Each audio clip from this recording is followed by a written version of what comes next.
Bonjour tout le monde, je suis très content qu'on puisse se retrouver sur Un cœur pour connaître. Ce que je vous propose là, c'est d'essayer de méditer, de contempler un nom au sein de la Bible, de la parole de Dieu. Vous savez que les noms au sein de la parole de Dieu sont extrêmement importants.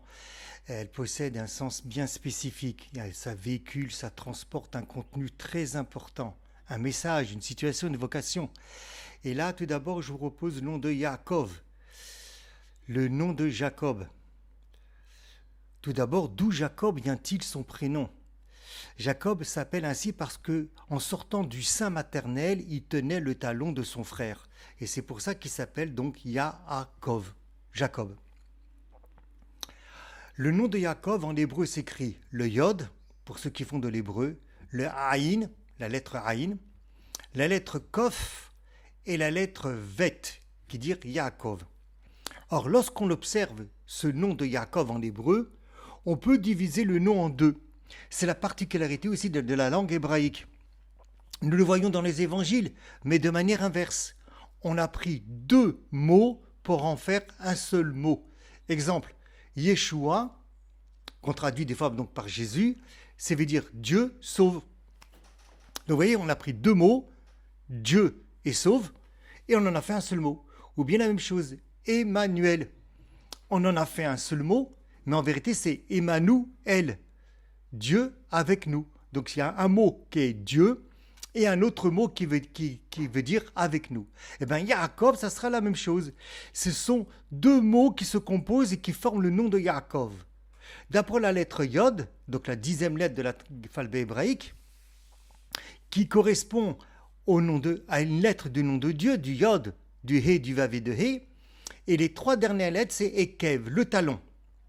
Ainsi, Yaakov signifie Dieu talon. Dieu talon. Voilà.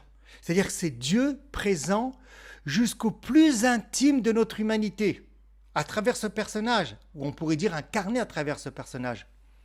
Voilà. Donc, Yaakov va manifester l'union entre notre réalité divine et notre réalité humaine. Mais ça sera réalisé, et c'est la vocation de l'Écriture sainte de nous amener aux évangiles, à ce que Jésus dira, je ne suis pas venu abolir, mais accomplir. Donc Jésus va accomplir le prénom de Yaakov. Ce que Yaakov nous révèle comme manifestation, l'union entre notre réalité divine et notre réalité humaine.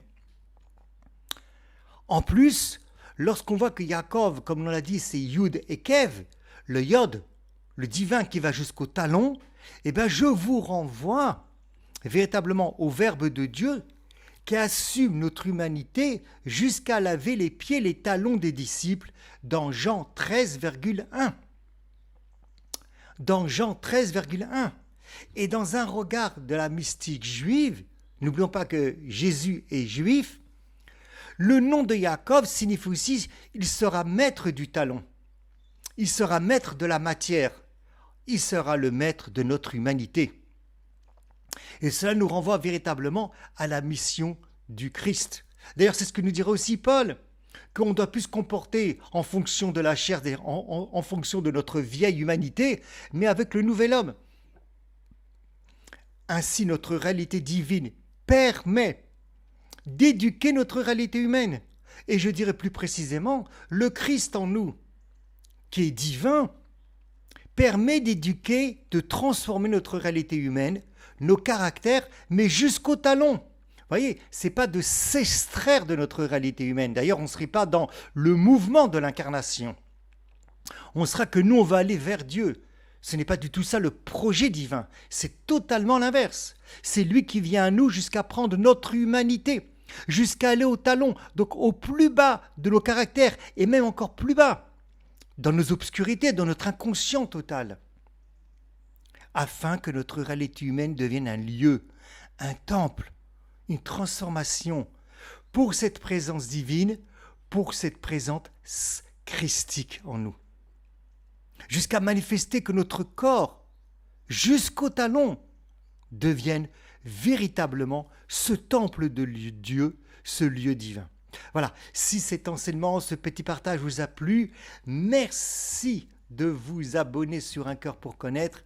Merci de faire partager Un Cœur pour Connaître. N'oubliez pas de mettre la petite cloche. N'oubliez pas, si vous voulez bien sûr, de mettre aussi des commentaires. N'oubliez pas aussi de mettre aussi des j'aime. Il paraît que ça remonte dans YouTube pour faire connaître à plus de personnes Un Cœur pour Connaître. Dans la joie.